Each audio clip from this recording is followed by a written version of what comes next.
தூத்துக்குடி மாவட்டத்தில் உள்ளது திரேஸ் நகர். அந்த தெருவின் அமைதி அன்று முற்றிலுமாக குலைக்கப்பட்டிருந்தது.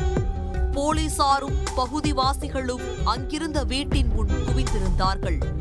உள்ளே இருந்து ஒரு பெண் சடலத்தை மீட்ட போலீசார் உடற்கூராய்விற்காக அனுப்பி வைத்தனர். நடந்திருப்பது ஒரு கொடூர கொலை. மோப்பநாயை வரவழைத்த போலீசார் விசாரணையை தொடங்கியிருக்கிறார்கள்.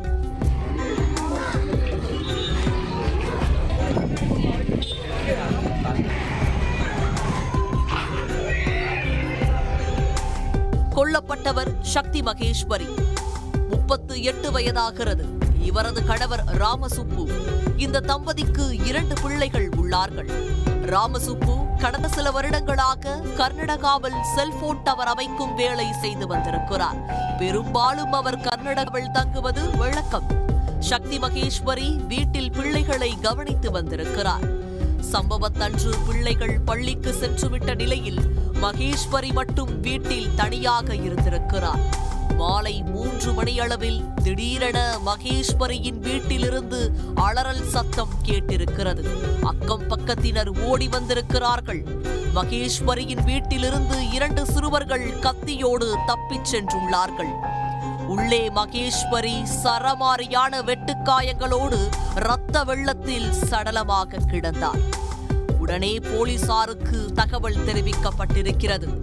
போலீசாரின் முதற்கட்ட விசாரணையில் இந்த கொலையின் பின்னணியில் இருப்பது முறையற்ற பழக்கம் என தெரிய வந்திருக்கிறது. மகேஸ்வரிக்கும் தூத்துக்குடி சிப்காட் காவல் நிலையத்தில் பணிபுரிந்து வந்த தலைமை காவலருக்கும் பழக்கம் ஏற்பட்டிருக்கிறது.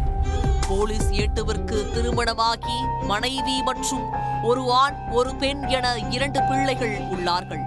மகன் 11ஆம் வகுப்பு படித்து வருகிறார். குடும்பம் இருப்பதையும் மறந்துவிட்டு போலீஸ் ஏட்டு மகேஸ்வரியோடு நெருங்கி பழகி இருக்கிறார். இந்த விஷயம் ஏட்டுவின் குடும்பத்திற்கு தெரிய வந்ததை அடுத்து அவர்கள் கொதித்து போயிருக்கிறார்கள். தொடர்பை துண்டிக்க சொல்லி கண்டித்திருக்கிறார்கள். ஆனால் மகேஸ்வரியும் ஏட்டும் அதை கண்டு கொண்டதாக தெரியவில்லை. தொடர்ந்து பழகி வந்திருக்கிறார்கள். இதனால் போலீஸ் ஏட்டுவின் மகனுக்கு கொலை வெறி உருவாகி இருக்கிறது. தனது குடும்பத்தையே மகேஸ்வரி சீர்குலைத்து விட்டதாக நினைத்திருக்கிறார். இதனால் அவரை தீர்த்து கட்ட முடிவு செய்திருக்கிறார். சம்பவத்தன்று தனது நண்பரோடு மகேஸ்வரியின் வீட்டுக்கு சென்ற காவலரின் மகன் அவரிடம் வாக்குவாதத்தில் ஈடுபட்டிருக்கிறார்.